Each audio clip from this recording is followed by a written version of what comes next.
नमस्कार दोस्तों, बहुत बहुत स्वागत करता हूं आप सभी का एक और नई वीडियो के अंदर। टाइटल और थंबनेल देख के आप सभी को पता चल गया होगा। आज की वीडियो में हम बात करेंगे सेमेस्टर 4 के one of the important subject international business के बारे में। देखिए, अभी तक अगर आप लोगों ने कुछ स्टडी किया है या नहीं किया है, इस चीज से कोई ज्यादा फर्क नहीं पड़ेगा, क्योंकि आज की वीडियो जो वन शॉट वीडियो होने वाली है, इसके अंदर आपको ऐसे ऐसे क्वेश्चन देखने को मिलेंगे, ऐसी ऐसी थ्योरी देखने को मिलेगी, जिसके अंदर से आपके एग्जामिनेशन का करीब 85 टू 90% क्वेश्चन फ्रेम होगा। तो उम्मीद करता हूं आप लोग इस वीडियो को अंत तक जरूर देखेंगे। और हाँ, अगर आपको वीडियो पसंद आता है तो इसे लाइक करके अपने दोस्तों के साथ शेयर जरूर कर दीजिएगा। बहरहाल, विदाउट वेस्टिंग द टाइम चलिए शुरू करते हैं। देखिए, कुछ इंपॉर्टेंट बातें हैं सेशन शुरू करने से पहले।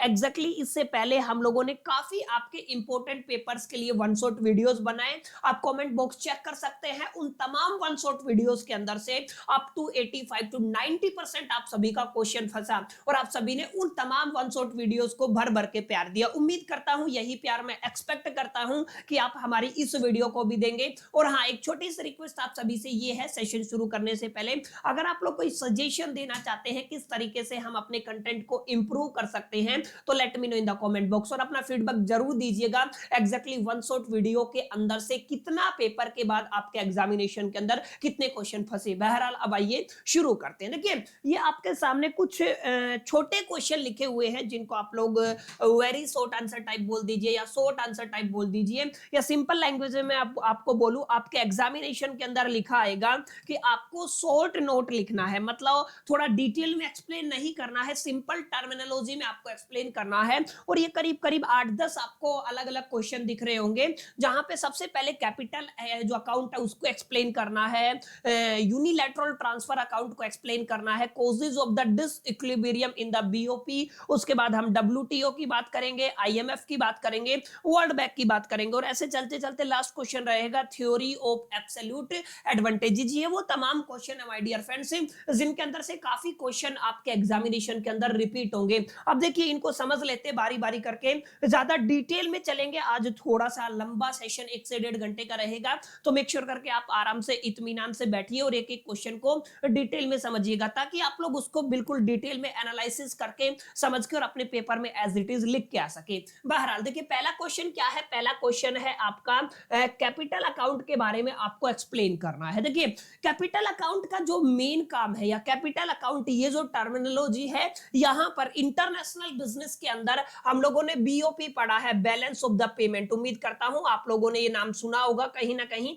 पढ़ा नहीं होगा तो लेकिन सुना जरूर होगा। बीओपी, बीओपी का मतलब होता है बैलेंस ऑफ पेमेंट। आने वाले वक्त में हम समझेंगे बैलेंस ऑफ पेमेंट का क्या मतलब होता है। बैलेंस ऑफ पेमेंट के अंदर आपका सबसे इंपॉर्टेंट अगर कोई कंपोनेंट है ना, सबसे इंपॉर्टेंट की कंपोनेंट है, तो उसको कैपिटल अकाउंट माना जाता है। एक करंट अकाउंट होता है और एक कैपिटल अकाउंट होता है। ये दो अकाउंट होते हैं जिनसे मिलके आपका बैलेंस ऑफ पेमेंट बनता है। तो कैपिटल अकाउंट अपने आप में एक की कंपोनेंट है किसके अंदर, बैलेंस ऑफ द पेमेंट का, ठीक है, जिसको आप लोग बीओपी बोलते हैं। अच्छा, यहां पे किस चीज को रिकॉर्ड किया जाता है, कि जो आपका current account, sorry capital account है, कैपिटल अकाउंट के अंदर ध्यान से देखिएगा, इट रिकॉर्ड्स, ये रिकॉर्ड करता है all the transaction involving transfer of capital into and out of the country. ध्यान से समझिएगा, यहाँ पे बहुत इंपॉर्टेंट बातें हैं। यहाँ पे जो आपका कैपिटल अकाउंट है उसके अंदर एग्जैक्टली इनफ्लो को भी मेजर किया जाता है, रिकॉर्ड किया जाता है, और आउटफ्लो को भी रिकॉर्ड किया जाता है। लेकिन क्या रिकॉर्ड होगा, केवल और केवल ट्रांसफर ऑफ कैपिटल का यहाँ पे रिकॉर्ड रहेगा। क्लियर। तो अगर आप लोग ध्यान से देखेंगे, बैलेंस ऑफ पेमेंट के अंदर आपके दो अकाउंट रहेंगे, एक कैपिटल अकाउंट होता है, एक करंट अकाउंट होता है। कैपिटल अकाउंट के अंदर हम जर्नली क्या रिकॉर्ड करते हैं, transfer of capital into and the out of the country. हमारी कंट्री से इनटू या आउट का जो सीन रहता है ना, वो सब कहां पे रिकॉर्ड किया जाता है, वो कैपिटल अकाउंट के अंदर रिकॉर्ड किया जाता है। अब यहाँ पे आपको थोड़ा ध्यान से देखना है। अगर और डिटेल में पढ़ना चाहते हैं तो हम लोग की फीचर को एक बार गो थ्रो कर लेते हैं।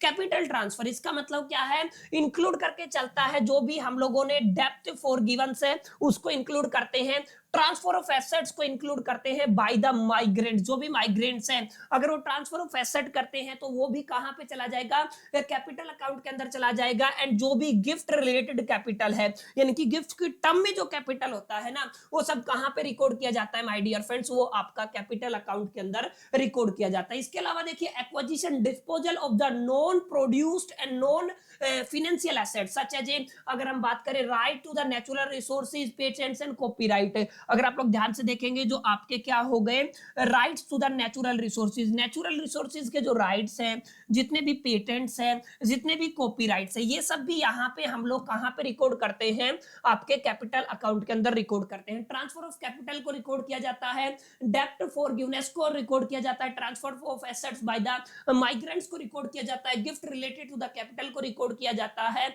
और जो भी rights to the natural resources, patents और कॉपीराइट है, इन तमाम चीजों को कहां पे रिकॉर्ड किया जाता है, ये आपका स्पेसिफिकली कैपिटल अकाउंट के अंदर रिकॉर्ड किया जाता है। तो आपका करंट अकाउंट से भी क्वेश्चन आ सकता है और कैपिटल अकाउंट से भी क्वेश्चन आ सकता है, जरूर इसको कंसीडरेशन में रखिएगा। अगर आप लोग थोड़ा ध्यान से देखेंगे, इंपोर्टेंस की बात करूं तो ये कैपिटल अकाउंट क्या बताता है, कैपिटल अकाउंट आपको बताता है टोटल कैपिटल का इनफ्लो कितना हुआ है और आपका आउटफ्लो कितना हुआ है, मतलब कितना कैपिटल आया है और कितना कैपिटल गया है। Inflow and the outflow that impact a country foreign exchange reserves, यानी कि हमारे पास एक, हर कंट्री के पास अपना एक फॉरेन एक्सचेंज रिजर्व होता है, ठीक है, उसको क्या करता है, इंपैक्ट करता है।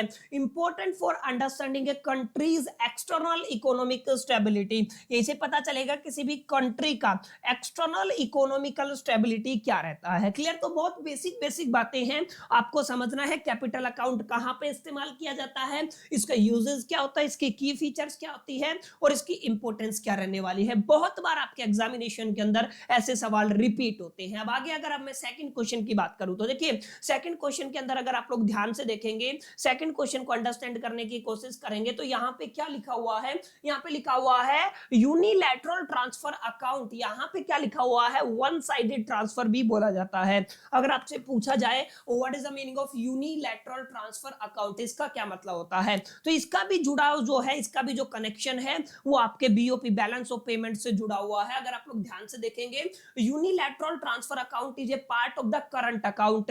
अभी अभी मैंने बताया था, अगर आप लोग ध्यान से देखेंगे तो बीओपी के अंदर हम दो कंपोनेंट लेके चलते हैं, एक आपका कौन सा अकाउंट बनता है, कैपिटल अकाउंट बनता है, और दूसरा कौन सा बनता है, आपका करंट अकाउंट बनता है। क्लियर, कैपिटल अकाउंट को डिटेल में पढ़ा था। अब जो करंट अकाउंट का एक कंपोनेंट होता है जिसको आप लोग क्या बोलते हो, यूनिलैटरल ट्रांसफर अकाउंट, यानी कि यूटीए के शॉर्ट फॉर्म में मैं इसको लिख देता हूं यूनिलैटरल ट्रांसफर अकाउंट। तो यही बात यहाँ पे लिखी हुई है, unilateral transfer account is a part of the current account in the balance of payment, it records one way transaction. ध्यान से समझिएगा, यहाँ पे किसको रिकॉर्ड किया जाता है, वन वे ट्रांजैक्शन को रिकॉर्ड किया जाता है, माने एक साइड के ट्रांजैक्शन को रिकॉर्ड किया जाता है। यहाँ पे क्या रिकॉर्ड करेंगे हम लोग, पैसे को रिकॉर्ड करेंगे, वन साइडेड मनी और गुड्स को रिकॉर्ड करेंगे। अब यहाँ पे देखिएगा, यहाँ पे कोई एक्सचेंज या रिटर्न नहीं होगा, ध्यान से समझिएगा। इसके अंदर ये जो टर्म है ना, ये जो आपका कीवर्ड है, ये काफी इंपॉर्टेंट है, थोड़ा ध्यान दीजिएगा। जहां पे मैंने एक अलग अलग कलर को यूज किया है वो सारे इंपॉर्टेंट कीवर्ड्स है। अगर आप लोग इसी तरीके से एग्जाम के अंदर लिख के आते हैं, इन कीवर्ड्स को अंडरलाइन कर देते हैं, तो एग्जामिनर की अटेंशन सीकिंग होगा ये, और आपको पूरे पूरे मार्क्स मिलने के चांसेस रहते हैं अगर आप लोग अपने कीवर्ड्स को अंडरलाइन करते हैं। तो यूटर जो आपका unilateral transfer account is a part of the current account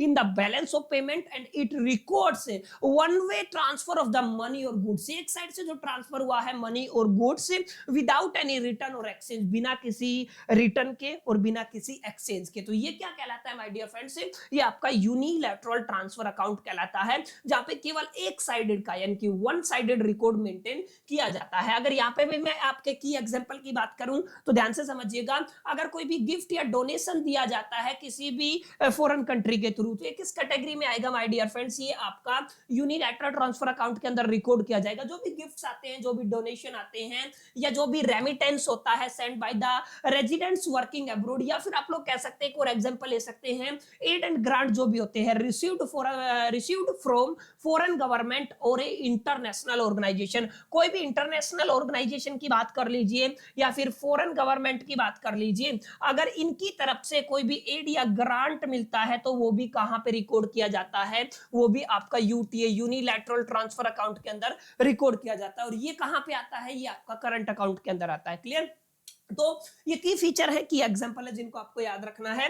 characteristic मैंने बता दिया, ये नॉन रेसिप्रोकल ट्रांजैक्शन है, मतलब यहाँ पे ना कोई रिटर्न होता है ना कोई एक्सचेंज होता है, दैट्स व्हाई इसको क्या बोला जाता है, नॉन रेसिप्रोकल ट्रांजैक्शन बोला जाता है। द कंट्री रिसीव्ड और give something without expecting a return, मतलब यहाँ पे कुछ रिटर्न आप लोग एक्सपेक्ट नहीं कर सकते हैं। No corresponding flow of the goods और सर्विस, कोरस्पॉन्डिंग फ्लो नहीं होता है। कोरस्पॉन्डिंग इन द सेंस अगर आपका इनफ्लो हुआ है तो उसके कोरस्पॉन्ड में आउटफ्लो होता है, लेकिन यहाँ पे ओनली वन वे ट्रांजैक्शन होता है। ये इनिशियल लेवल पे ही हम लोग डिस्कशन कर चुके हैं। अब ध्यान से देखिएगा व्हाई इट इज इंपॉर्टेंट, ये इंपॉर्टेंट क्यों है। देखिए, play a major role in the foreign exchange earning for developing countries. जितनी भी डेवलपिंग कंट्रीज है, ठीक है, उन डेवलपिंग कंट्रीज के अंदर उनका जो फॉरेन एक्सचेंज अर्निंग होता है उनको उनके अंदर एक बड़ा इंपॉर्टेंट रोल प्ले करता है। क्या आपका ये जो यूनिलैटरल ट्रांसफर अकाउंट है, अगर आप लोग देखेंगे कैन रिड्यूस बीओपी डिफिट्स, यानी कि यहाँ पे क्या होता है, आपका बीओपी के अंदर जो डिफिट्स होते हैं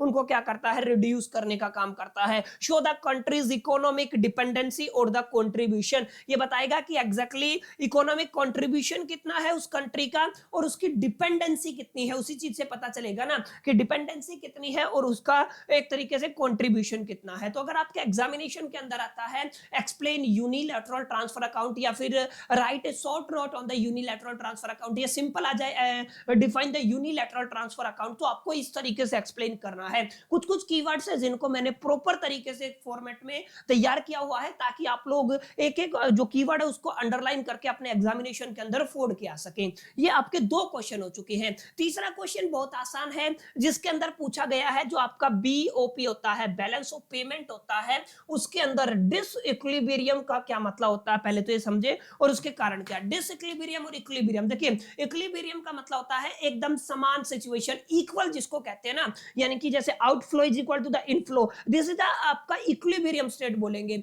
यहाँ पे किसकी बात हो रही है, यहाँ पे हो रही है डिसइक्विलिब्रियम स्टेट की, मतलब बराबर नहीं है, कहीं ना कहीं ज्यादा कहीं ना कहीं कम, इस तरीके की सिचुएशन आती है। तो बैलेंस ऑफ पेमेंट के अंदर डिसइक्विलिब्रियम होता है, उसकी कारण क्या है, अगर आप लोग ध्यान से देखेंगे, अगर सिंपल सी बात में अगर मैं एक्सप्लेन करूं, किसी भी कंट्री के अंदर अगर टोटल फॉरेन रिसिप्ट जो होता है आपका, ध्यान से समझिएगा, जो भी आपका फॉरेन रिसिप्ट होता है और जो टोटल पेमेंट होता है अगर वो अनइक्वल हो जाते हैं, देखिए क्या बोला मैंने, अगर foreign receipt is not equal to the total payment, मेरी बात ध्यान से समझिएगा, क्या बोला मैंने, आपका दो शब्द लिखे हैं, क्या है दो शब्द, एक तो आपका फॉरेन क्या लिखा मैंने, रिसिप्ट लिखा, is not equal to the total payment, आपने जो टोटल पेमेंट किया है और जो फॉरेन रिसिप्ट है उसके अंदर डिफरेंस आ गया, उसके अंदर अंतर आ गया है, उसके अंदर कहीं ना कहीं एक तरीके से झोल है, दोनों चीजें बराबर नहीं है, तो this is called the disequilibrium state, इसको क्या बोला जाता है, disequilibrium state in the case of the BOP, balance of the payment. आपको पता है इंटरनेशनल लेवल की हम लोग बात कर रहे हैं, तो आपको लिखना है कि occur when the country's total foreign receipt is not equal to the total payment, this imbalance, ध्यान से समझिएगा, ये जो imbalance है, ये जो असमानता है, असंतुलन जो आया है, imbalance can either a defeats, यानी कि क्या कर सकता है, झगड़ा, या फिर आप लोग क्या कह सकते हैं, सरप्लस की टर्म में चला जाता है। क्लियर? तो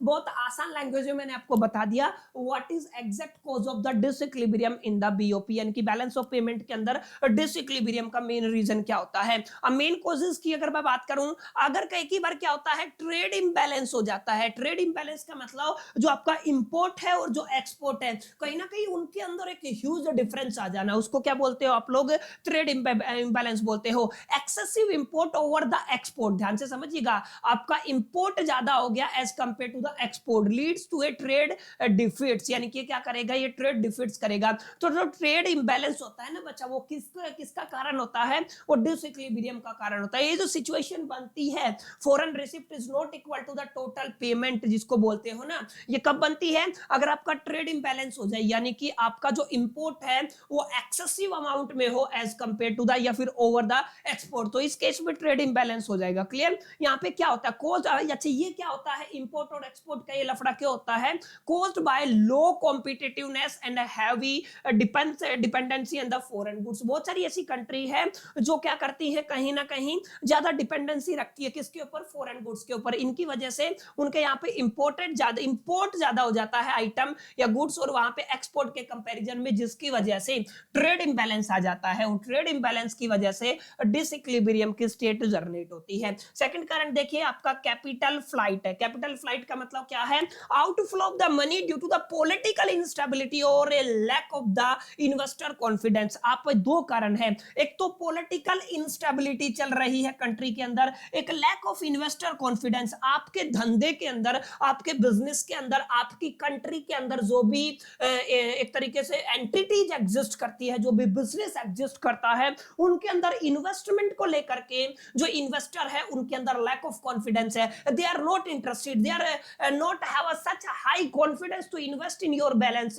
या whatever you can say business। ठीक है, in that particular situation यहाँ पे outflow of the money होता है। क्लियर। इसको क्या बोलते हो, कैपिटल फ्लाइट, जिसकी वजह से बच्चा क्या हो जाता है, disequilibrium in the balance of the payment. Clear. अगला देखिए, हाई इन्फ्लेशन होता है। इन्फ्लेशन मतलब एक तरीके से क्या बोलते हैं हिंदी में, इन्फ्लेशन को आई थिंक एक तरीके से जो आपके प्राइस है गुड्स के, उनका इंक्रीज होना, यानी कि make the domestic goods expensive. अगर आपके यहाँ पे डोमेस्टिक गुड्स एक्सपेंसिव हो जाते हैं तो रिड्यूस हो जाएगा एक्सपोर्ट, इंक्रीज हो जाएगा इंपोर्ट। डेफिनेट सी बात है, हमारे हिंदुस्तान में बनने वाली अगर चीजें महंगी हो जाएंगी तो आपका एक्सपोर्ट, लोग उसको कम खरीदेंगे, जिसकी वजह से हम वो आइटम लेके आएंगे जो सस्ते हो, जो हमारी नीड को पूरा करें, हमारे जो रिक्वायर्ड बजट है उसके हिसाब से। ठीक है, तो यहाँ पे अगर आपका डोमेस्टिक गुड्स है वो एक्सपेंसिव हो जाता है, उस केस में एक्सपोर्ट रिड्यूस होगा और इंपोर्ट इंक्रीज होगा, जिसकी वजह से हाई इन्फ्लेशन आएगा।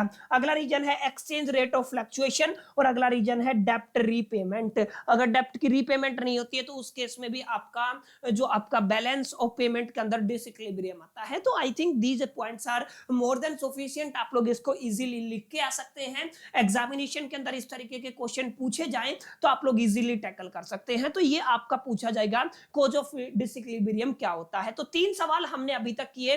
कैपिटल अकाउंट क्या होता है, यहाँ पे मैंने थोड़ा सा डिस्कशन कर दिया था, करंट अकाउंट का भी, और आपका यूटीए यूनिलैटरल ट्रांसफर अकाउंट क्या होता है, की फीचर्स, कैरेक्टरिस्टिक, और ये इंपॉर्टेंस क्यों रहने वाला है, and disequilibrium in the BOP के कॉजेस क्या है। अब अगला सबसे ज्यादा रिपीटेड सवाल है, छोटा क्वेश्चन भी पूछा जाता है, बड़ा क्वेश्चन भी पूछा जाता है, ट्विस्टेड फॉर्म में भी पूछा जाता है। तो आप लोग प्लीज प्लीज प्लीज इसको जरूर थोड़ा सा ध्यान से देखिएगा। WTO जिसका फुल फॉर्म होता है वर्ल्ड ट्रेड ऑर्गेनाइजेशन, ये एक ऐसा इंटरनेशनल बॉडी है। अब यहाँ पे इस शब्द को ध्यान से देखिएगा, ये कीवर्ड है। WTO is a international body that deals with the rule of the trades. ये किसके साथ डील करती है, ये रूल ऑफ ट्रेड्स के ऊपर डील करती है, बिटवीन द नेशंस, मतलब अलग अलग कंट्रीज के बीच में ट्रेड के क्या नीति नियम सिद्धांत होंगे उसको डिसाइड करने वाली बॉडी क्या होती है, ये एक इंटरनेशनल बॉडी है जिसको क्या कहते हैं, WTO। In rules and regulation, नीति नियम सिद्धांत के साथ कौन डील करता है,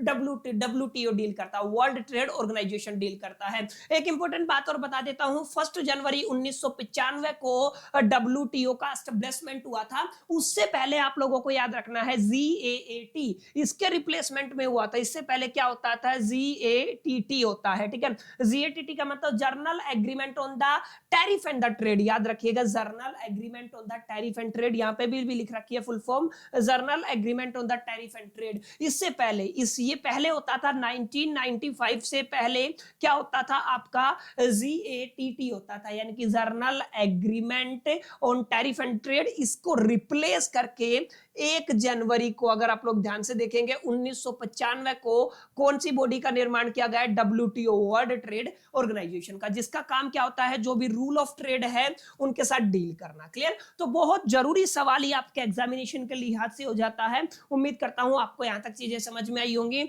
और ये क्लियर हुआ होगा। अच्छा, WTO का मेन ऑब्जेक्टिव क्या है? देखिए, इंटरनेशनली डिपेंडेंसी होती है हर एक कंट्री की, वो किसी भी गुड सर्विस को लेकर के हो या फिर किसी भी और रेफरेंस में मॉनेटरी टर्म्स में हो सकती है। अब आपको समझना ये है प्रमोट फ्री ट्रेड, यहां पे इसका मेन ऑब्जेक्टिव क्या था, by reducing tariff and trade barrier. देखिए, ट्रेड बैरियर तो आप लोग समझ गए होंगे, बीच में जो भी दिक्कतें हैं उनको रिड्यूस करना, टैरिफ को एक तरीके से आप लोग मान के चल सकते हैं, सिंपल लैंग्वेज में आप लोग समझने के लिए टैक्स समझ सकते हैं। ठीक है, क्या समझ सकते हैं, टैक्स समझ सकते हैं। टैक्स को रिड्यूस करना, ट्रेड बैरियर्स को रिड्यूस करना और प्रमोट करना फ्री ट्रेड को, ये किसका काम है, ये WTO का काम है। क्लियर? अगर आगे मैं बात करूं एंश्योर फेयर कंपटीशन, ये किसको एंश्योर करेगा, फेयर कंपटीशन किसके अंदर, इंटरनेशनल ट्रेड के अंदर, ये भी WTO के मेन ऑब्जेक्टिव के अंदर आता है। सेटल ट्रेड डिस्प्यूट, अगर ट्रेड से रिलेटेड कोई झगड़ा होता है उसका सेटलमेंट का काम भी कौन करता है, WTO करता है। सपोर्ट डेवलपिंग नेशंस, मतलब किसको सपोर्ट करता है, जो भी कंट्री डेवलपिंग है, डेवलप्ड नहीं है, अभी तक डेवलप हुई नहीं है, जो डेवलपिंग है, ठीक है, जो विकासशील देश है, विकसित देश नहीं है, कहीं ना कहीं उनको क्या करता है, उनको सपोर्ट करने का काम कौन करता है, WTO करता है। क्रेड form for the trade negotiation, trade negotiation यानी कि ट्रेड के लिए जो बातचीत के लिए को फॉर्मेट डिजाइन करता है, कौन, आपका WTO। तो बहुत आसान है, WTO का मतलब क्या होता है आपको समझना है। इससे पहले GATT, journal agreement on the tariff and the trade, से पहले नहीं, इसके बाद 1/1/1995 को एक इंटरनेशनल बॉडी का निर्माण किया गया जिसे क्या कहा गया, WTO, वर्ल्ड ट्रेड ऑर्गेनाइजेशन, जिसका काम होता है deal with the rule of the trades. Clear है? ये सारे इसके मेन ऑब्जेक्टिव रहने वाले हैं। अच्छा, की फंक्शंस की बात करूं तो ध्यान से देखिएगा, एडमिनिस्टर WTO ट्रेड एग्रीमेंट, जो भी आपका ट्रेड एग्रीमेंट है WTO का, उसको एडमिनिस्टर करना, मॉनिटर करना नेशनल ट्रेड पॉलिसीज को।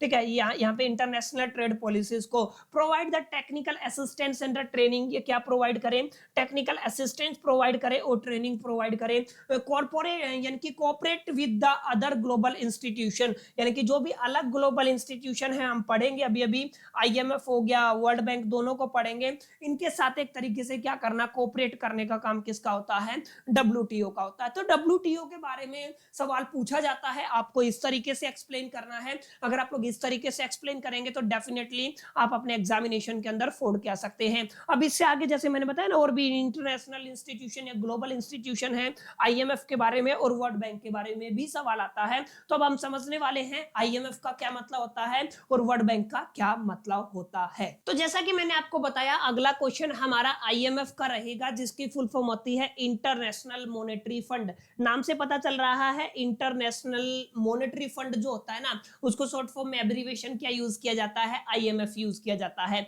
अब यहाँ पे ध्यान से देखिएगा, IMF का काम क्या होता है, जितनी भी डेवलपिंग कंट्री है या जो पुअरर कंट्री है, उन सभी को कहीं ना कहीं फिनेंशियली सपोर्ट करना, इसको क्या कहते हैं हम लोग, IMF कहते हैं। बहुत जरूरी क्वेश्चन ये रहने वाला है, इसको ध्यान से पढ़िएगा। देखिए, international monetary fund IMF is a global financial institution. जैसा कि मैंने आपको बताया, मॉनेटरी से ही आपको पता चल रहा है, क्योंकि ये क्या है, आपका एक ग्लोबल फाइनेंशियल इंस्टीट्यूशन है, जिसका एस्टेब्लिशमेंट 1994 में हुआ था। कहां पे हुआ था, ध्यान से समझे, ये जो आपका कीवर्ड है बहुत जरूरी है, बैरिटोन वुड कॉन्फ्रेंस, ये आपका बहुत बार जिक्र आएगा, इसका बैरिटोन वुड कॉन्फ्रेंस के अंदर आपका क्या हुआ था, 1994 में एक ग्लोबल फाइनेंशियल इंस्टीट्यूशन का एस्टेब्लिशमेंट हुआ था, जिसको किस नाम से जाना गया, इंटरनेशनल मॉनेटरी फंड, यानी कि एब्रीविएशन IMF के टर्म में जाना गया। It officially began operation in 1945। देखिए, एस्टेब्लिशमेंट इसका 1944 में हुआ, लेकिन इसका जो ऑफिशियली अगर आप लोग ऑपरेशन बिगन कब से शुरू होता है, 1945 में, मतलब 1945 में इसने ऑफिशियली अपना काम करना शुरू किया था, with aim to promote international monetary corporation and the financial stability. इसका मेन ऑब्जेक्टिव क्या है कि जो इंटरनेशनल मॉनेटरी कॉर्पोरेशन को प्रमोट करना। देखिए, इसका एम क्या है, aim to promote international monetary corporation and the financial stability. समझ में आया कि नहीं आया, इंटरनेशनल लेवल पे फाइनेंशियल स्टेबिलिटी को एक तरीके से प्रमोट करना। ठीक है, और दूसरी टर्म क्या है हमारे पास, दूसरी टर्म है हमारी aim to promote the international monetary corporation as well as the financial stability. तो कुछ ऐसे, अगर मैं आगे बात करूं इसके मेन ऑब्जेक्टिव की, तो आप लोग देखिए बहुत आसान आसान पॉइंट मैंने लिखे हुए हैं। Promote the international monetary corporation, ये पॉइंट हम लोग कवर कर चुके हैं। Ensure exchange rate of stability, देखिए ध्यान से समझिएगा, इसका काम क्या होता है, जो भी एक्सचेंज रेट ऑफ स्टेबिलिटी है उसको एंश्योर करना। This is also very very important point. अगर तीसरे पॉइंट की बात करते हो, facilitate balanced growth of the global trade, आपका जो ग्लोबल ट्रेड रहता है उसके अंदर जो ग्रोथ होती है उसका बैलेंस को फैसिलिटेट करने का काम किसका होता है, आईएमएफ का होता है, जो इंटरनेशनल मॉनेटरी फंड होता है। Provide the financial assistant to the member countries, अब ये बड़ा जरूरी पॉइंट है, ध्यान से समझिएगा, जो भी कंट्रीज आईएमएफ के मेंबर हैं उन सभी को क्या प्रोवाइड करना, उन सभी को एक तरीके से फाइनेंशियल असिस्टेंस प्रोवाइड करना और रिड्यूस करना poverty and support economic stability, economic stability को सपोर्ट करना और पुअर्टी को रिड्यूस करना। ये तमाम किसके काम होते हैं, किसके ऑब्जेक्टिव रहते हैं, आईएमएफ इंटरनेशनल मॉनेटरी फंड। ठीक है, तो ये आपके टोटल मेन ऑब्जेक्टिव रहेंगे। आईएमएफ को डिफाइन करते हैं तो ये सारे पॉइंट आपको लिख के आने हैं। अगला देखिए, की फंक्शन की बात करूं तो की फंक्शन के अंदर क्या होता है, यहाँ पे lends money to the countries facing BOP crisis, अगर किसी के अंदर बैलेंस ऑफ पेमेंट का क्राइसिस हो जाता है तो वहां पे क्या करना, मनी को लेंड करना। Monetary global economic trends and the national policies, आगे देखिए, offering technical assistance and training, help countries manage inflation, currency stability and the reform, यानी कि यहाँ पे देखिए अलग अलग इस तरीके की सिचुएशंस किसी भी कंट्री के अंदर आ जाती हैं तो उनको कैसे मैनेज किया जाए, ये सब काम किसका होता है, आईएमएफ का होता है।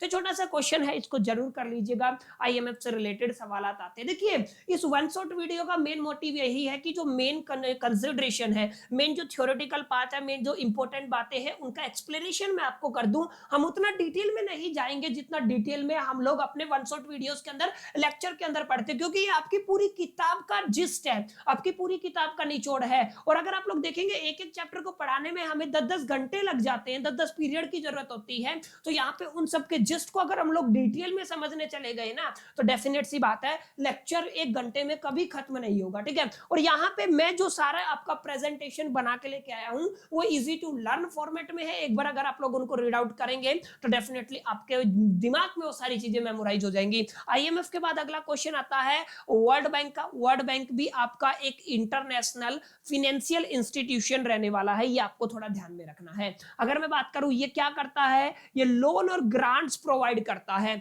जो भी government of the poor countries होती हैं, यानी कि ऐसी कंट्रीज है जो पुअरर हैं उनकी गवर्नमेंट को जो आपके लोन और ग्रांट्स प्रोवाइड करने का काम एक इंटरनेशनल फाइनेंशियल इंस्टीट्यूट करता है, जिसको क्या कहा जाता है, वर्ल्ड बैंक कहा जाता है। यहां से बड़ा सवाल आता है, आगे देखिए, for purpose of the development, अच्छा इनका पर्पज क्या रहता है, डेवलपमेंट प्रोजेक्ट के लिए ये लोन ग्रांट्स प्रोवाइड करते हैं जितनी भी गवर्नमेंट है किसकी, पुअरर कंट्रीज की। ठीक है, आगे देखिए, it was established in the 1944, जो आईएमएफ है इंटरनेशनल मॉनेटरी फंड है, आईएमएफ का भी जो एस्टैब्लिशमेंट अगर आप देखेंगे तो 1944 में हुआ, लेकिन उसके ऑपरेशन प्रॉपर तरीके से 1945 में काम करना शुरू किया था। अगर आप लोग वर्ल्ड बैंक की बात करते हैं तो इसका भी एस्टैब्लिशमेंट 1944 में वहीं पे कौन सी, ब्रिटेन वुड कॉन्फ्रेंस के अंदर हुआ था। क्लियर, तो इसको भी आपको थोड़ा ध्यान में रखना है। एंड इसका हेडक्वार्टर वाशिंगटन डीसी यूएसए में रहने वाला है। क्लियर, तो ये कुछ इंपॉर्टेंट बातें हैं जो वर्ल्ड बैंक से रिलेटेड है,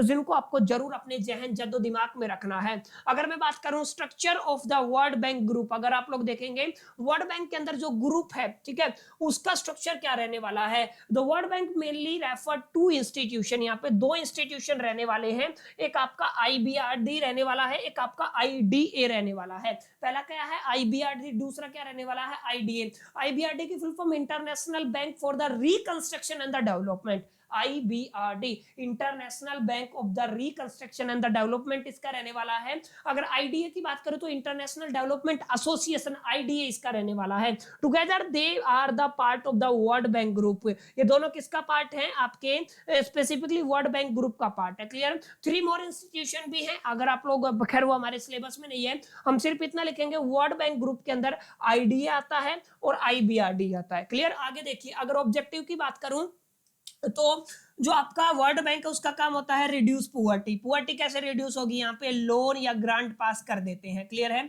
लोन प्लस में आप लोग क्या कह सकते हैं, ग्रांट। ये सब चीजें कौन प्रोवाइड करता है, ये आपका वर्ल्ड बैंक प्रोवाइड करता है। प्रमोट द इकोनॉमिक डेवलपमेंट, यहाँ पे अलग अलग स्कीम्स दी जाती हैं इकोनॉमिक डेवलपमेंट के लिए। Sustainable development in developing nation, ठीक है, इसको सपोर्ट कौन करता है, ये वर्ल्ड बैंक करता है। अगर फंक्शन की बात करें तो ध्यान से देखिएगा, प्रोवाइड लो इंटरेस्ट लोन, ये क्या करते हैं, लो इंटरेस्ट लोन प्रोवाइड करते हैं, इंटरेस्ट फ्री क्रेडिट प्रोवाइड करते हैं और ग्रांट प्रोवाइड करते हैं। बहुत इंपॉर्टेंट पॉइंट है। Offer the technical expertise and the policy advice, यहां पे ये वाला पॉइंट भी काफी इंपॉर्टेंट है। ये क्या ऑफर करते हैं, नेशंस को टेक्निकल एक्सपर्टीज ऑफर करते हैं and the policies advice offer करते हैं। Help in the capacity building, यहां पे क्या करते हैं, ये कैपेसिटी बिल्डिंग में हेल्प करते हैं for institution in the member countries, ठीक है, जो भी आपके वर्ल्ड बैंक के मेंबर हैं, जो कंट्रीज हैं, उन सबको क्या प्रोवाइड करते हैं, capacity building of institution in the member country provide करने वाले हैं। तो कुछ बातें माय डियर फ्रेंड्स जो वर्ल्ड बैंक से रिलेटेड है, जिनको आपको जरूर कंसीडरेशन में करना है, और अगर आप कंसीडरेशन में रखते हैं तो डेफिनेटली आप अपने एग्जामिनेशन के अंदर अच्छे से लिख के आ सकते हैं। अब ये अगला आपका क्वेश्चन क्या रहने वाला है, advantages of the strategic alliance. अब सबसे पहले समझे एडवांटेजेस से पहले स्ट्रेटेजिक अलायंस क्या होता है और कितने तरीके के यहाँ पे हम लोग स्पेसिफिकली स्ट्रेटेजिक अलायंस पढ़ने वाले हैं। स्ट्रेटेजिक अलायंस अपने आप में एक ऐसी पार्टनरशिप होती है बिटवीन द टू और more companies to achieve common objective. ये इनके अलग अलग कंपनीज हैं, दो या दो से ज्यादा, उनका ऑब्जेक्टिव एक है, तो वो आपस में पार्टनरशिप कर लेते हैं। क्लियर, पार्टनरशिप के बारे में आपने पढ़ा होगा। व्हाइल रिमेनिंग इंडिपेंडेंट, बाकी सब क्या रहता है, इंडिपेंडेंट रहता है, ऑब्जेक्टिव क्या रहेगा, सेम रहेगा, जिसके लिए वो पार्टनरशिप करेंगे, जिसको स्ट्रेटेजिक अलायंस कहा जाएगा। It often use in the international business to expand globally and the share resources. इसका काम इंटरनेशनल बिजनेस के अंदर एक्सपेंड करना, globally and share resources, resources को शेयर करना होता है। क्लियर, तो ये आपके कुछ इंपॉर्टेंट बातें थी स्ट्रेटेजिक अलायंस से रिलेटेड। उम्मीद करता हूं यहां तक बातें आपको समझ में आई होगी कि स्ट्रेटेजिक अलायंस का क्या मतलब होता है। अगर की एडवांटेजेस की बात करूं तो 4 पॉइंट लिखे हैं।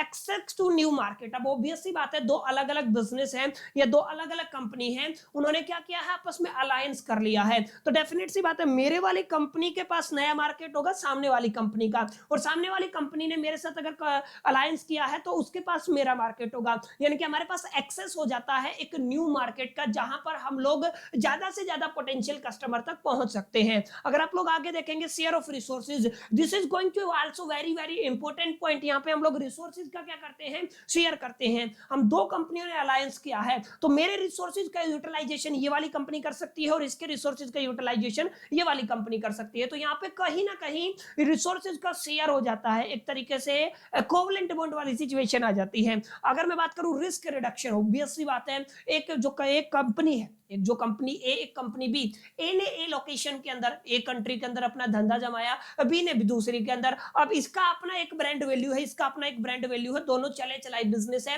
टेस्ट एंड प्रूवन ये बिजनेस है। तो इसका मतलब क्या है, इसका मतलब ये है कि यहाँ पे रिस्क फैक्टर बहुत कम हो जाता है, होता है लेकिन रिस्क फैक्टर क्या हो जाता है, बहुत कम हो जाता है, एंड फास्टर ग्रोथ होने के चांसेस है। तो कुछ की एडवांटेजेस है, किसकी बात कर रहे हैं, स्ट्रेटेजिक अलायंस की। तो यहाँ पे हमने दोनों क्वेश्चंस को कवर कर लिया। स्ट्रेटेजिक अलायंस क्या होता है, ये क्वेश्चन आ सकता है, या उसके एडवांटेजेस क्या हैं, ये क्वेश्चन आ सकता है। अब आगे देखिए अगला क्वेश्चन क्या है, अगला क्वेश्चन बड़ा इंपॉर्टेंट है। जैसे दो क्वेश्चन बन सकते हैं, एक तो आपका drawback of the FDI. FDI का क्या मतलब होता है, आपको ड्रॉबैक लिखना है। देखिए ड्रॉबैक आप लोग थोड़ा सा ध्यान से देखिए, FDI bringing in the capital technology and employment, it also has a certain disadvantages. इसके क्या होते हैं, कुछ डिसएडवांटेजेस होते हैं, जैसे स्पेसिफिकली डेवलपिंग कंट्रीज के अंदर, जैसे loss of the domestic control होता है, प्रॉफिट रिपेडेशन होता है, एक्सप्लॉयटेशन ऑफ द रिसोर्सेज होता है, ट्रेशन ऑफ द लोकल इंडस्ट्री। अब देखिए ये सवाल हमारा आगे आएगा, अभी आपको समझ में नहीं आएगा, अभी हमने एफडीआई को नहीं अंडरस्टैंड किया है ना, तो एफडीआई को अंडरस्टैंड करेंगे, उसके बाद इस स्लाइड को आप लोग पढ़िएगा, तब आपको सारी चीजें समझ में आ जाएगी। बहरहाल फर्दर मूव करते हैं।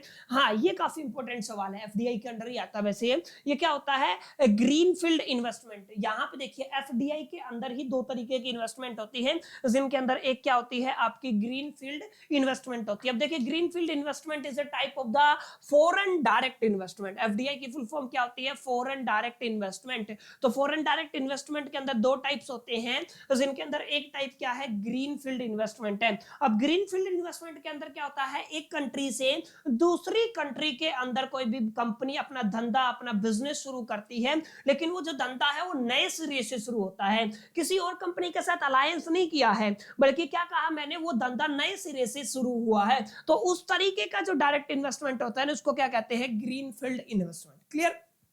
तो आई होप कितनी बातें समझ में आई होंगी। अब इसको पढ़ते हैं। देखिए, green field investment is a type of the foreign direct investment IDF where foreign company start a new business operation from the scratch. ये क्या करती है? ये एकदम नए बिजनेस को शुरू करती है। कहां से? स्क्रैच से। इन ए होस्ट कंट्री, याद रखिएगा, in a host country is called the green field investment. अगर मैं बात करूं यहाँ पे इनका मेन फीचर क्या होंगी? न्यू फैसिलिटीज होती हैं, फैक्ट्रीज, ऑफिस, सब प्लांट नया ये सेटअप करते हैं, स्क्रैच से सेटअप करते हैं, और पूरा का पूरा कंट्रोल रहता है, क्योंकि कंपनी इनकी, ब्रांड इनका, सब कुछ इनका, तो इनका पूरा कंट्रोल रहेगा। जैसे अगर आप लोग एग्जाम्पल, अच्छा एक इंपॉर्टेंट बात है, large capital investment the long term commitment रहता है। अगर कोई भी कंपनी ग्रीन फील्ड इन्वेस्टमेंट करती है ना, किसी नई कंट्री में जाकर के, किसी होस्ट कंट्री में जाकर के, और वो अपनी नई इन्वेस्टमेंट करती है, स्क्रैच से धंधा बिल्ड करती है, तो ऑब्वियस सी बात है ज्यादा कैपिटल इन्वेस्टमेंट होगी, और ऑब्वियस सी बात है लॉन्ग टर्म कमिटमेंट रहेगा, मतलब उसका टारगेट लंबा रहेगा, वो अगले 10 से 15 से 20 साल का सोच के वो धंधा डाल रहे होंगे। अब आगे देखिए एग्जांपल की अगर मैं बात करूं, कोई भी यूएसए बेस्ड कार कंपनी मान लीजिए, वो सेटअप करती है brand new manufacturing plant in the India, इसको क्या बोलेंगे? ग्रीन फील्ड इन्वेस्टमेंट बोलेंगे। क्लियर? बहुत है, बेसिक एग्जांपल मैंने आपको बता दिया। एडवांटेजेस की बात करूं तो अगर कोई भी नई कंपनी आती है तो एम्प्लॉयमेंट को बूस्ट मिलता है, टेक्नोलॉजी एडवांस होती है, और इकोनॉमिक डेवलपमेंट होता है, ऑब्वियस सी बात है। लेकिन यहाँ पे कुछ डिसएडवांटेजेस भी क्या है? क्या disadvantages? High initial cost and the risk, दोनों फैक्टर होंगे, रिस्क भी होगा और इनिशियल कॉस्ट हाई भी होगा। आगे देखिए, make and time to become the profitable, यहाँ पे क्या होगा? यहाँ पे टाइम लग सकता है, किसको? उस धंधे को प्रॉफिटेबल बनाने के लिए। Can lead to competition for the local firm, उनके लिए, उन जो लोकल बिजनेस चल रहा है उनके साथ एक तरीके से कॉम्पिटिशन टफ रहने वाला है। तो कुछ बेसिक बातें हैं ग्रीन फील्ड इन्वेस्टमेंट से रिलेटेड, आपको याद रखना है, ये सवाल बहुत बार एग्जामिनेशन के अंदर रिपीट होता है। अब दूसरा जो कॉन्सेप्ट होता है ना, वो आपका मर्जर वाला होता है। मर्ज का मतलब आपस में मिलना। अब आपस में मिलने कई तरीके के होते हैं, मर्जर कई टाइप के होते हैं। पहले समझे कि कॉन्सेप्ट ऑफ मर्जर्स क्या होता है। Mergers is a strategic business decision where two और more companies combine to form a single new entity. Regarding my point, दो या दो से ज्यादा कंपनीज हैं जो आपस में कंबाइन होती हैं और एक नई एंटिटी का निर्माण करती है, एक नई सिंगल कंपनी का या एंटिटी का निर्माण करती है। The purpose is to gain synergies, उनका पर्पज क्या होता है? सिनर्जी गेन करना, एक्सपेंड करना, मार्केट रीच को एंड इंप्रूव करना, efficiency and the profitability. Obvious सी बात है, जब दो या दो से ज्यादा कंपनी अलायंस कर रहे हैं, कंबाइन हो रहे हैं और एक न्यू वेंचर में कन्वर्ट हो रहे हैं, एक न्यू एंटिटी में कन्वर्ट हो रहे हैं, तो उनका मेन पर्पस सिनर्जी का रहेगा। ये कॉन्सेप्ट आपने पढ़ा होगा। एक्सपेंड मार्केट रीच, और डेफिनेट सी बात है एफिशिएंसी ऑफ प्रॉफिटेबिलिटी को एनहांस करना चाहते होंगे, इंक्रीज करना चाहते होंगे, बेटर करना चाहते होंगे। तो ये सब किसका काम होता है? ये मर्जर्स का काम होता है। सिंपल लैंग्वेज में आप लोग ये लिख सकते हैं, merger occur where the two firm agree to combine their operations on a equal term. Equal term के ऊपर अगर दो फर्म कंबाइन हो जाती हैं अपने ऑपरेशंस को डन करने के लिए, ठीक है, तो उसको क्या कहते हैं? उसको हम लोग मर्जर्स कहते हैं। नई कंपनी वहां पे बन जाएगी। ठीक है, सिंपल है।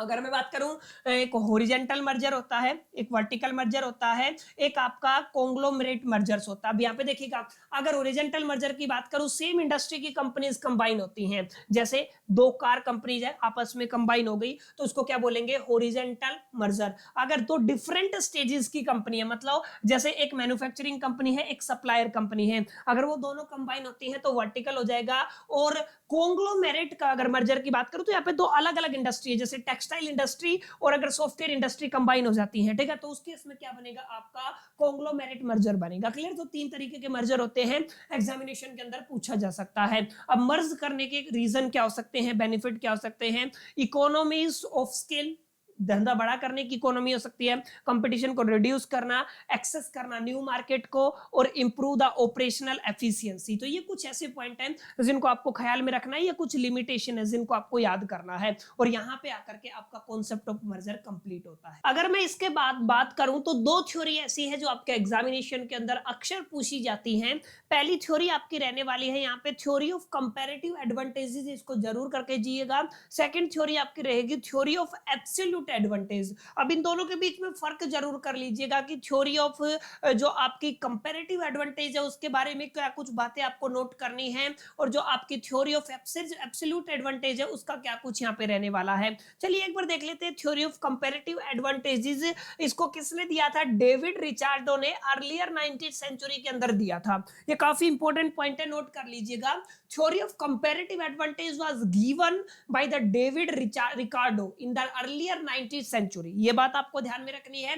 इट एक्सप्लेन, ये वाली लाइन सबसे ज्यादा इंपॉर्टेंट है। ये थ्योरी एक्सप्लेन करती है how and why countries benefit from the international trade, कैसे और क्यों कोई भी कंपनी, अगर मैं बात करूं कोई भी कंट्री बेनिफिट करती है इंटरनेशनल ट्रेड से, even if one country is more efficient in the producing all goods.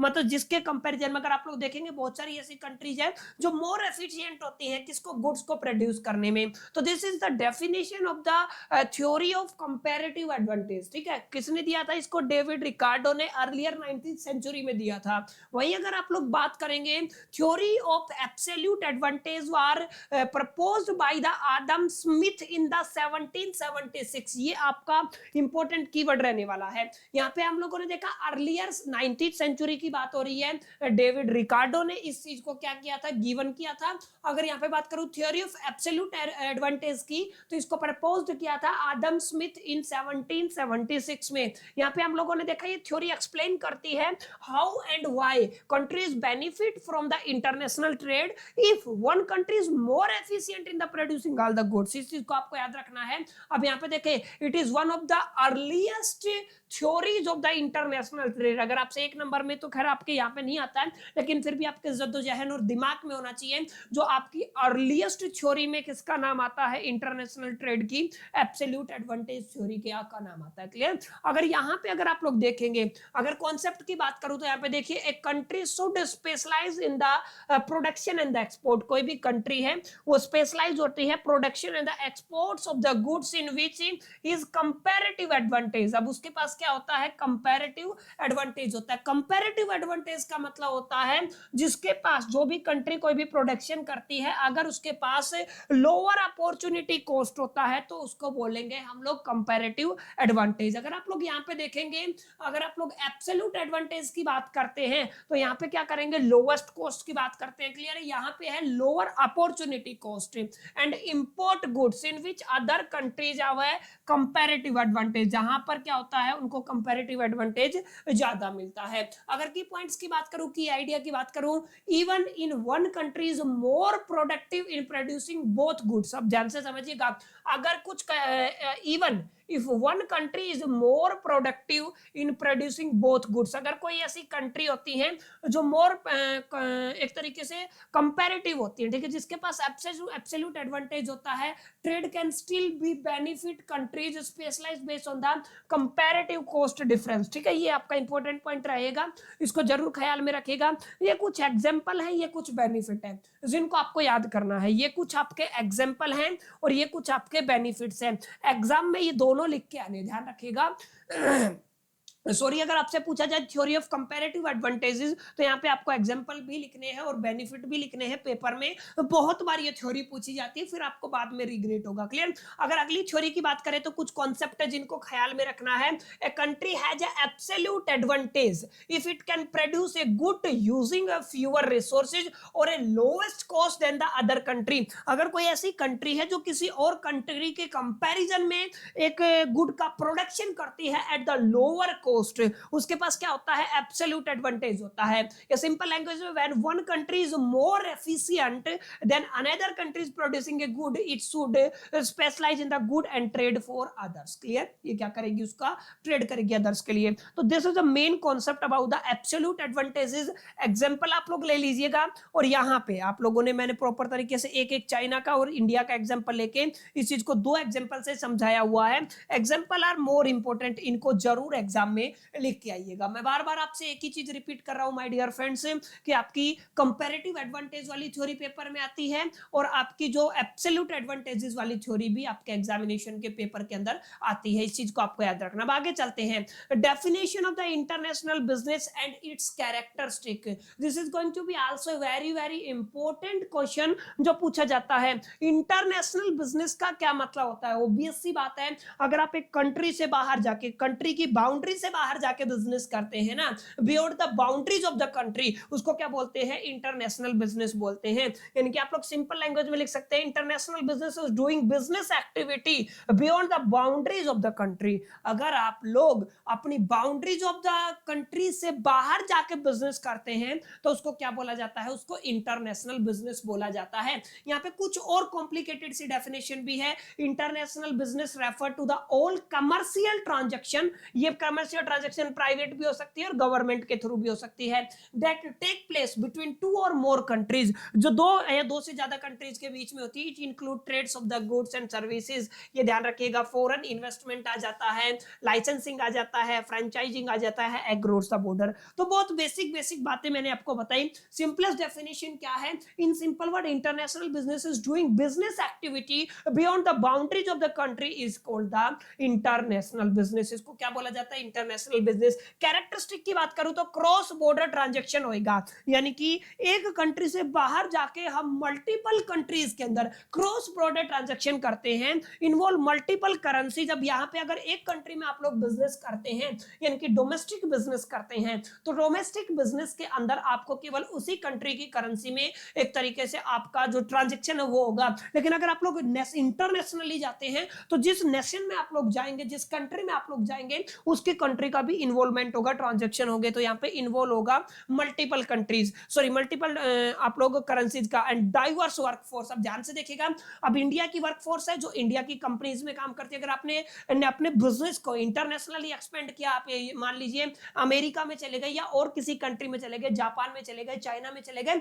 तो वहां पे डाइवर्स वर्कफोर्स आपको देखने को मिलती है। अगर अगले पॉइंट की बात करूं तो global trade and the good service, आप समझ गए होंगे, and international investment. This is going to also very very important point, कि अगर आपका बिजनेस इंटरनेशनल है ना, तो इन्वेस्टर भी इंटरनेशनल होंगे। इसका मतलब क्या है? इंटरनेशनल इन्वेस्टमेंट्स आपको देखने को मिलेगी, and complex legal and political environment, ये एक अच्छा नेगेटिव पॉइंट भी आप लोग कंसीडर कर सकते हैं।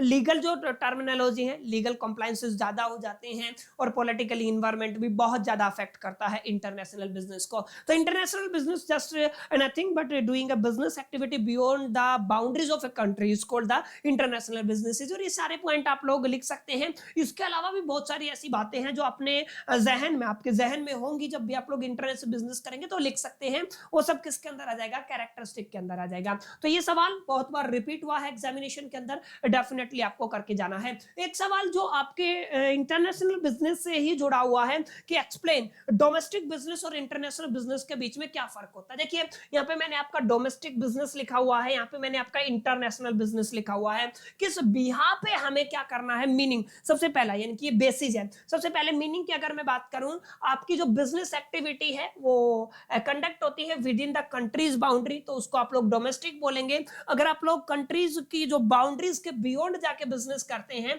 तो उसको इंटरनेशनल बिजनेस बोलेंगे। अब मैं ज्योग्राफिकल एरिया की बात करूं तो यहाँ पे आपका, अगर आप लोग डोमेस्टिक बिजनेस करते हैं, you are limited within one country, but अगर आप लोग इंटरनेशनल बिजनेस करते हैं तो आप लोग दो या दो से ज्यादा कंट्रीज में अपने बिजनेस को एक्सपेंड कर सकते हैं। करेंसी यूज की बात करूं तो यहाँ पे भी लिमिटेशन आ गई, सिंगल नेशन कंट्री आएगा। इंटरनेशनल बिजनेस के अंदर आपको मल्टीपल कंट्रीज की करेंसी का इन्वॉल्वमेंट देखने को मिलेगा। लॉज एंड रेगुलेशन की बात करूं, subject to the one country law, obvious सी बात है, जहां जहां पे आप लोग इंटरनेशनली एक्सपेंड करेंगे वहां वहां पे आपको अलग अलग कंट्रीज के लॉ को फॉलो करना पड़ेगा। अब cultural difference, this is going to also very very important.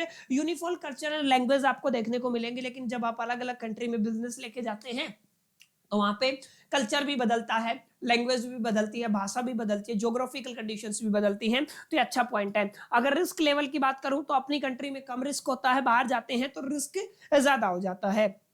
Transport cost आप सभी को पता है, डोमेस्टिक के अंदर ट्रांसपोर्ट कॉस्ट कम लगेगी, इंटरनेशनल के अंदर ट्रांसपोर्ट कॉस्ट ज्यादा लगेगी। और कंपटीशन ऑब्वियस सी बात है, यहाँ पे डोमेस्टिक कंपटीशन देखने को मिलेगा और इंटरनेशनल मार्केट में ग्लोबल कंपटीशन आपको देखने को मिलेगा। तो कई बार बच्चों इस चीज को आप लोग जरूर ध्यान में रखिएगा, ये वाले सवाल पूछे जाते हैं। ये वो सारे मोस्ट एक्सपेक्टेड क्वेश्चन है, करीब मेरे हिसाब से 25-30 स्लाइड होंगी जो आपके, यानी कि 30 क्वेश्चन ही बनते हैं, जिनमें से काफी ऐसे क्वेश्चन है जो रिपीटेड भी है। यानी कि आप लोग मान के चलते 20 से 25 क्वेश्चन ही अच्छे बनते हैं, जहां से आपका पूरा का पूरा paper up to 90%, 85 to 90% frame होगा। तो don't take the risk, each and every question are very important according to your semester 4 international business subject के लिए। तो मेक श्योर करके एक एक बात को जरूर ख्याल में रखिएगा। ये भी सवाल बहुत बार आया कि आपको एक्सप्लेन करना है, अगर आपको इंटरनेशनल बिजनेस में घुसना है तो उसकी एंट्री के लिए कौन कौन से मोड है। देखिए वैसे तो मोर देन 5 मोड होते हैं, लेकिन आपको मैं बता देता हूं, एक्सपोर्ट करना शुरू कर सकते हैं। एक्सपोर्टिंग एक मेथड हो सकता है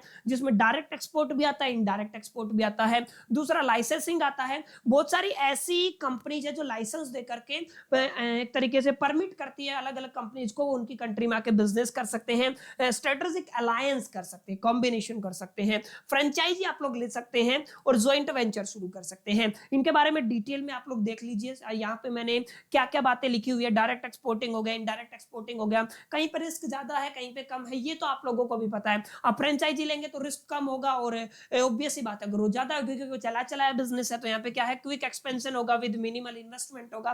तो इस तरीके की बातें हैं जो आपको यहाँ पे लिख के आनी है। अगर मैं बात करूं मिनिमम 5 बहुत रहेंगी, इससे ज्यादा आपको मेथड और मोड करने की जरूरत नहीं। एक्सपोर्टिंग, लाइसेंसिंग हो गया, फ्रेंचाइजिंग, जॉइंट वेंचर और स्ट्रेटेजिक अलायंस, ये कुछ ऐसी चीजें। स्ट्रेटेजिक अलायंस हम लोग पढ़ चुके हैं, इसलिए मैं इसको स्किप कर रहा हूं। तो ये सवाल भी एग्जामिनेशन के अंदर काफी बार रिपीट होता है। अगला देखिए, ग्लोबलाइजेशन का क्या मतलब होता है। ग्लोबलाइजेशन का मतलब आप सभी को पता है, यहाँ पे ध्यान से देखिए, सिंपल लैंग्वेज में आप लोग ये वाली डेफिनेशन लिख सकते हैं। It means integration of the national economies into a single global economy. अलग अलग नेशनल इकोनॉमी अगर इंटीग्रेट होकर एक सिंगल इकोनॉमी की टर्म में कन्वर्ट हो जाए तो उसको क्या बोला जाएगा, उसको बोला जाएगा ग्लोबलाइजेशन। अगर आप थोड़ा सा कॉम्प्लेक्स डेफिनेशन देखते हैं, globalization refer to the process of increasing interconnectedness and the interdependency among the countries through the free flow of the goods, services, capital, information and the people across the border. But मैं आपसे कहूंगा आप लोग ये वाली single line definition लिखिएगा, इसको भी लिख सकते हैं। अगर आप नंबर देखिएगा, 3 नंबर में क्वेश्चन है,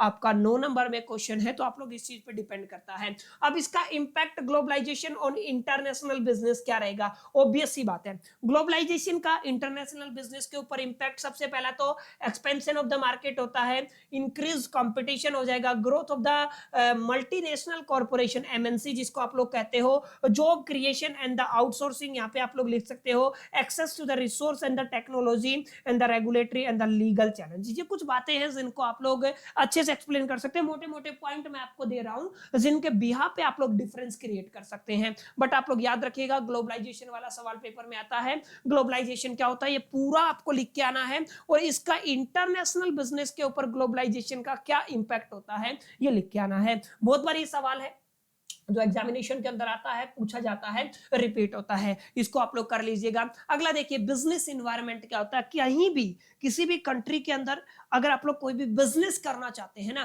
तो उस बिजनेस को करने के लिए हमें एक पर्टिकुलर एनवायरनमेंट की जरूरत होती है, ऑब्वियस सी बात है। उसको क्या बोलते हैं, उसको बिजनेस एनवायरनमेंट बोलते हैं। अब इसको आप लोग डेफिनेशन में कैसे लिखेंगे, business environment refer to the combination of the internal and the external factors. ध्यान से समझिएगा, इन्वायरमेंट के अंदर इंटरनल फैक्टर्स आ जाते हैं, प्लस में एक्सटर्नल फैक्टर्स आ जाते हैं that influence a company's operating condition, जो किसको इन्फ्लुएंस करते हैं, कंपनी की ऑपरेटिंग कंडीशंस को, परफॉर्मेंस को एंड डिसीजन मेकिंग को। Are you getting my point? क्या बोला मैंने यहाँ पे बोला है business environment refer to the combination of the internal and the external factors that influence a company's operations, performance and the decision making. इनकी decision making को, परफॉर्मेंस को, ऑपरेशन की कंडीशंस को, जो भी इंटरनल और एक्सटर्नल फैक्टर्स अफेक्ट करते हैं ना, उसको क्या बोला जाता है, उसको बोला जाता है business environment.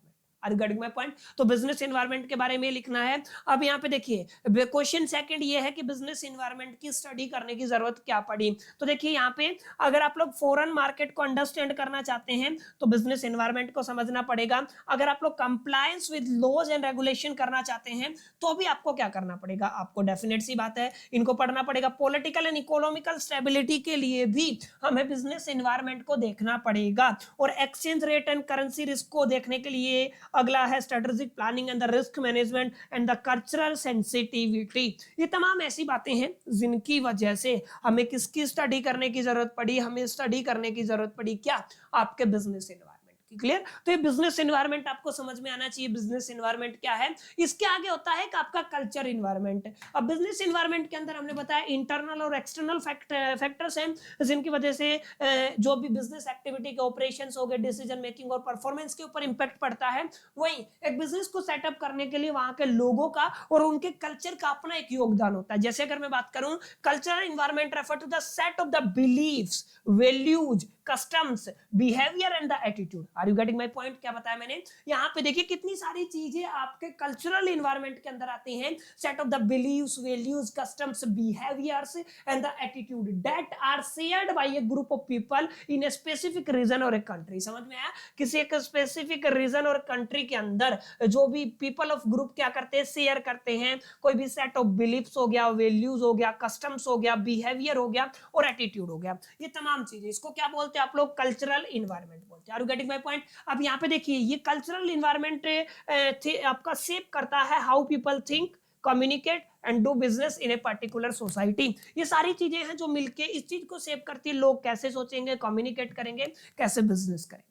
Are you getting my point? अब यहाँ पे component of the cultural environment के अंदर क्या क्या आ जाता है, लैंग्वेज आ गया, भाषा, सोशल स्ट्रक्चर आ गया, रिलीजियस एंड बिलीफ आ गया, वैल्यू एंड द एटीट्यूड आ गया, कस्टम्स एंड ट्रेडिशन आ गया, एजुकेशन लेवल आ गया एंड टेक्नोलॉजी यूजेज आ गया। इन सब के ऊपर कल्चरल एनवायरनमेंट है। ये एक ऐसा एनवायरनमेंट है जिसको कल्चरल एनवायरनमेंट कहेंगे और ये आपके बिजनेस को इंपैक्ट कर सकता है। क्लियर? आई होप कितना आपको समझ में आया होगा। अब अगला क्वेश्चन है what are some of the legal element of the MNC while venture into a newer market. अब हम इसको अंडरस्टैंड करेंगे कि एग्जैक्टली हमें एक्सप्लेन करना है कौन कौन से लीगल एलिमेंट है जो एमएनसी को एक नए वेंचर को शुरू करने के लिए एक नई मार्केट में वो इंपैक्ट करते हैं, अफेक्ट करते हैं। तो जब भी कोई भी एमएनसी कोई नया वेंचर शुरू करती है तो सबसे पहले उसको किन फैक्टर का ध्यान रखना पड़ेगा। जहां पे वो अपने बिजनेस को लॉन्च करना चाहती है, नए बिजनेस को चलाना चाहती है, वो एग्जैक्टली सबसे पहले compile with the legal environment, सबसे पहले लीगल एनवायरनमेंट को समझेगी उस कंट्री के।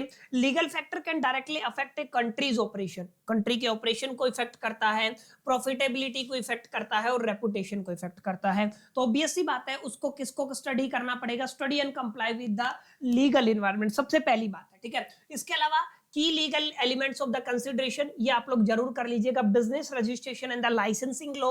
अगला क्या है, फॉरेन इन्वेस्टमेंट लॉ क्या होता है, इसके ऊपर उसको स्टडी करना है। इंपोर्ट एक्सपोर्ट रेगुलेशन क्या है, टैक्सेशन लॉ क्या रहने वाला है, labour and the employment law क्या रहने वाला है, product standard and safety law क्या रहने वाला है, इंटेलेक्चुअल प्रॉपर्टी राइट्स यानी कि आईपीआर ये क्या रहने वाला है, and dispute resolution and the contract law क्या रहने वाला है। ये कुछ ऐसे एलिमेंट है जो कोई भी एमएनसी अगर एग्जैक्टली नए वेंचर को शुरू करती है उस टाइम पे उनको स्टडी और कंपाइल करने की जरूरत पड़ती है। You can take the screenshot, बाकी अगर आप कमेंट करेंगे तो मैं पीडीएफ भी प्रोवाइड कर दूंगा। क्लियर? चलिए आगे चलते हैं। अगला क्वेश्चन देखिए, what you understand by the political environment. अभी तक कल्चरल इन्वायरमेंट पढ़ा था, पॉलिटिकल इन्वायरमेंट का मतलब होता है एक ऐसा influence of the government policies, एक ऐसा इन्वायरमेंट जो government of policies, political stability, legal framework on the business operation in the economy. Political environment refer करता है किसी भी गवर्नमेंट की पॉलिसीज को, पॉलिटिकल स्टेबिलिटी को, लीगल फ्रेमवर्क को, जो हमारे बिजनेस के ऑपरेशंस को, एक्टिविटी को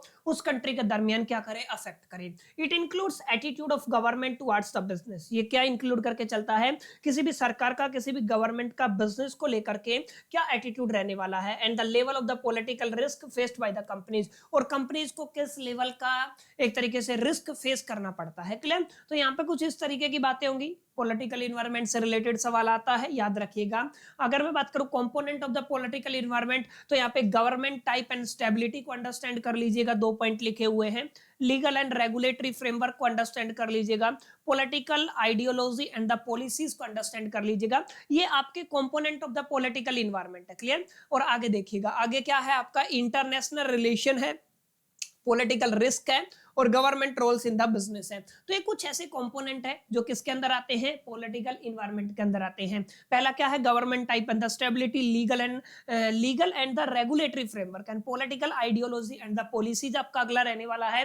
पॉलिटिकल रिस्क हो गया, इंटरनेशनल रिलेशन हो गया, government role in the business हो गया। बहुत आसान है, अगर आप लोग ध्यान से पढ़ेंगे तो आपका हो जाएगा। इसके अलावा ये आपका क्या आ गया, theory of national competitive advantage, इसको जरूर कर लीजिएगा, ये भी काफी अहम है, काफी बार रिपीट होती है। Theory of national competitive advantage का क्या मतलब होता है, theory of national competitive advantage was developed by the Michael E porter, यानी कि आपका ये व्यक्ति है जिसने इसको डेवलप किया था, Michael E porter, and A renewed economist. ये कौन था आपका, एक रिन्यूड इकोनॉमिस्ट था 1990 में। It explain why certain countries are more competitive than the other in a particular industry at a global level. ये क्या बताता है, ये बताता है क्यों एक पर्टिकुलर कंट्री के अंदर ग्लोबल लेवल का जो बिजनेस है, एक पर्टिकुलर इंडस्ट्री के अंदर, वो उसके अंदर कंपटीशन ज्यादा होता है, क्यों कम होता है। इसके लिए इसने 4 की फैक्टर दिए थे।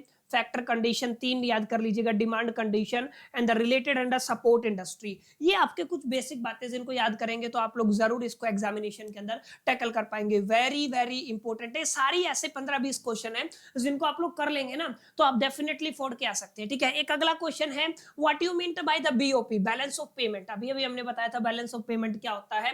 देखिए, systematic records of all economic transaction between the resident of the country and the rest of the world during a specific period, usually 1 year का होता है। क्या कहता है, अगर आप लोग बैलेंस ऑफ पेमेंट की बात करते हैं, एक सिस्टमैटिक रिकॉर्ड होता है जहां पर तमाम इकोनॉमिकल ट्रांजैक्शन को रिकॉर्ड किया जाता है, किन किन के बीच की, कोई भी रेजिडेंट ऑफ द कंट्री है and the rest of the world, यानी कि एक कंट्री जैसे मैं यहाँ पे हूं तो I am the resident of the country, और रेस्ट ऑफ द वर्ल्ड, इनके बीच की ट्रांजैक्शन को रिकॉर्ड किया जाता है एक पर्टिकुलर टाइम पीरियड के लिए, यूजुअली 1 साल का माना जाता है। ये क्या इंक्लूड करता है, एक्सपोर्ट इंक्लूड करता है, इंपोर्ट आ जाता है, फॉरेन इन्वेस्टमेंट आ जाता है, उसके रेमिटेंस आ जाता है, फाइनेंशियल फ्लोज आ जाते हैं, सब इसके अंदर कवर होते हैं। 2 तरीके के अकाउंट्स आप लोग 2 तरीके से डिवाइड करते हैं, current account and capital account. ये मैं पहले पढ़ा चुका हूं तो इस पे हम लोग ज्यादा समय अपना इन्वेस्ट नहीं करेंगे, हम पहले पढ़ चुके हैं। ठीक है, ये देख लीजिए, बीओपी एज ए नेशन, इसकी क्या क्या सिग्निफिकेंस है।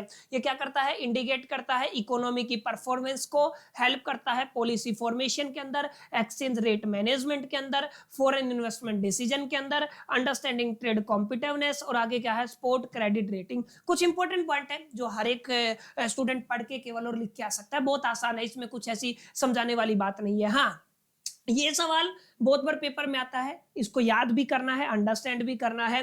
देखिए, ये आपका बेसिक किस बिहा पे क्लासिफिकेशन किया गया है, ये आपका बीओपी का करंट अकाउंट है, ये बीओपी का कैपिटल अकाउंट है। देखिए यहाँ पे मीनिंग क्या लिखा हुआ है, record all the transaction related to the trade in a goods and service income and the transaction. हम लोग पहले देखिए, डेफिनेशन हो गया, नेचर ऑफ ट्रांजैक्शन हो गया, जैसे करंट अकाउंट के अंदर डे टू डे ट्रांजैक्शन होती है, कैपिटल अकाउंट के अंदर फाइनेंशियल ट्रांजैक्शन होती है, ये इंक्लूड करके चलता है। एक्सपोर्ट इंपोर्ट, यहाँ पे loans, borrowing, FDI, FPI include करके चलते हैं। इंपैक्ट ऑन द नेशन, इनको ये करंट अकाउंट डायरेक्टली नेशन की जो इनकम है उसके ऊपर इंपैक्ट करता है, कैपिटल अकाउंट का डायरेक्ट कुछ इंपैक्ट नहीं होता है। अगर बताओ, इंडिकेट ट्रेड सरप्लस और डिफीट्स, यानी कि अगर कोई आपका सरप्लस और डिफीट्स आ जाता है करंट अकाउंट के अंदर, ये इंडिकेट करेगा। ये कैपिटल इनफ्लो और आउटफ्लो को कौन करता है, कैपिटल अकाउंट करता है। इस तरीके से कंपैरेटिव डिफरेंस है, एक बेसिक डेफिनेशन है, एक ऐसा चार्ट है जो मैंने बनाया आप सभी के लिए, ताकि आप लोग 1 मिनट में इसको देख करके अंडरस्टैंड कर पाए। हालांकि हम इसको डिटेल में अपनी पहली स्लाइड में डिस्कशन कर चुके हैं, तो आई होप कि आप लोग वहां से पढ़ लेंगे।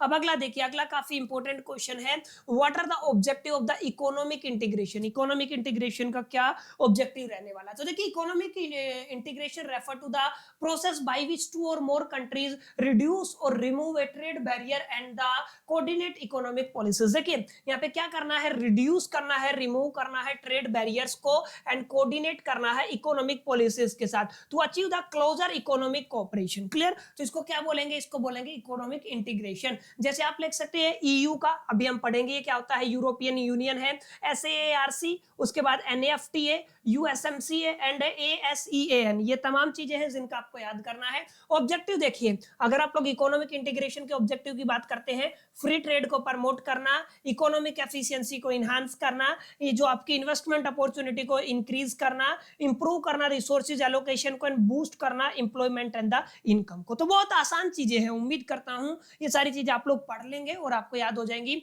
Objective and the function, European union को जरूर याद कीजिएगा। यूरोपियन यूनियन का क्या कहानी था? देखिए, यूरोपियन यूनियन असल में अपने आप में एक ऐसा रीजनल इकोनॉमिक और पॉलिटिकल यूनियन था जो European countries officially formed in 1993। इसको कब बनाया गया था? 1993 के अंदर फॉर्म्ड किया गया था थ्रू द मैटार्सिक ट्रीटी। ठीक है, नहीं मास्ट्रिक्ट ट्रीटी भी बोलते हैं इसको, आप लोग जैसे भी प्रोनाउंस करना चाहे। इस ट्रीटी के अंदर किसका निर्माण हुआ था? ईयू, यूरोपियन यूनियन का निर्माण हुआ था। ठीक है, इनिशियल लेवल पे केवल यूरोप की 12 कंट्रीज थी, अभी बात करें तो इसकी 27 मेंबर हैं। और यहाँ पे देखिए एम क्या है, इकोनॉमी को प्रमोट करना, पॉलिटिकल यूनिटी को इंक्रीज करना, सोशल प्रोग्रेस को इंक्रीज करना। जितने भी मेंबर हैं इस यूनियन के, उन सब के अंदर। ठीक है, ये कुछ फंक्शन है जिनको याद कर लें, ये कुछ ऑब्जेक्टिव है। ऑब्जेक्टिव और फंक्शंस के अंदर ऐसे एज सच एज आपको कुछ समझने की जरूरत मेरे को नहीं लगता कि यहाँ पे कुछ बताना है भाई, मैनेजिंग यूरोपीजन और उसके बाद ऑपरेट ए कस्टम यूनियन, ऐसे ही promote economic integration, ensure peace and stability, create a common foreign security policy. ये तमाम चीजें हैं जो आप सभी को एक बेसिक अंडरस्टैंडिंग होगी। हाँ, ये काफी इंपॉर्टेंट है, इंडियन कंट्रीब्यूशन टू एसएआरसी। पहले तो देखिए एसएआरसी का मतलब south Asian association for the regional corporation. 1985 में इसकी फॉर्मेशन हुई थी, रीजनल कॉर्पोरेशन और डेवलपमेंट को साउथ एशिया के अंदर इंक्रीज करने के लिए। ठीक है, क्या करने के लिए? प्रमोट करने के लिए, इंक्रीज करने के लिए। 8 कंट्रीज को इंक्लूड करके चलता है, Afghanistan, Bangladesh, Bhutan, India, Maldives, Nepal, Pakistan and Sri Lanka. India के पास इसका मैक्सिमम कंट्रीब्यूशन है, करीब 30% एनुअल बजट यहाँ पे है, इंडिया कंट्रीब्यूट करता है। Financial and development assistant to the smaller member nation like the Nepal, Bhutan, Maldives and the Afghanistan. ये आपका इकोनॉमिकल असिस्टेंस देते हैं, फिर ट्रेड इन्वेस्टमेंट करते हैं, टेक्निकल एंड एजुकेशन सपोर्ट भी इस एसएआरसी की मदद से यहाँ पे मिलता है। क्लियर? तो इसको पढ़ लीजिए, इसको लिख के आइएगा पेपर में। एसएआरसी के ऊपर क्वेश्चन आता है, एनएफटीए के ऊपर भी क्वेश्चन आता है, यूएसएमसीए के ऊपर भी क्वेश्चन आता है, और ये फॉरेन डायरेक्ट इन्वेस्टमेंट एफडीआई के ऊपर भी क्वेश्चन आता है। क्लियर? यहाँ पे मैंने बताया था ग्रीन फील्ड इन्वेस्टमेंट क्या होता है, बोरो फील्ड इन्वेस्टमेंट क्या होता है, याद कर लीजिएगा, बहुत इंपॉर्टेंट क्वेश्चन है। क्लियर है? और अगला क्या है, explain the term foreign direct investment, और इससे आगे ये वाला सवाल देखिए। लास्ट वाले कुछ क्वेश्चन है जिनको पढ़ के आप लोग कर सकते हैं, लेक्चर ज्यादा लंबा ना हो, आप सभी के पास भी समय कम है, मेरे पास भी, that's why I just provide the screenshot. आप लोग स्क्रीनशॉट ले सकते हैं, इनको याद कर लीजिएगा।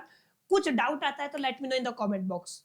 ये कुछ क्वेश्चन है जिनका स्क्रीनशॉट आप लोग ले सकते हैं इजीली। आई होप कि ये आपका वन शॉट वीडियो था, करीब 30-35 स्लाइड यहाँ पे हम लोगों ने डिस्कशन की कि एग्जैक्टली क्या कुछ चीजें यहाँ पे पूछी जाएंगी, क्या नहीं पूछी जाएंगी, कौन कौन से इंपॉर्टेंट क्वेश्चन रहेंगे अलोंग विद द आंसर। उम्मीद करता हूँ सेशन आपको पसंद आया होगा, सेशन अच्छा लगा होगा। वीडियो अच्छा लगा तो लाइक कर दीजिए, फटाफट से दोस्तों के साथ शेयर करना मत भूलिएगा। और हाँ, चैनल पे पहली बार आए तो चैनल को सब्सक्राइब करके बेल आइकन को जरूर प्रेस कर लीजिएगा, ताकि अपकमिंग ऐसी इंपॉर्टेंट वीडियो आप सभी तक समय रहते पहुंच सके। इस वीडियो में इतना ही, चलिए मिलते हैं नेक्स्ट वीडियो में, जब तक के लिए मैं तो all the best, lucky plan.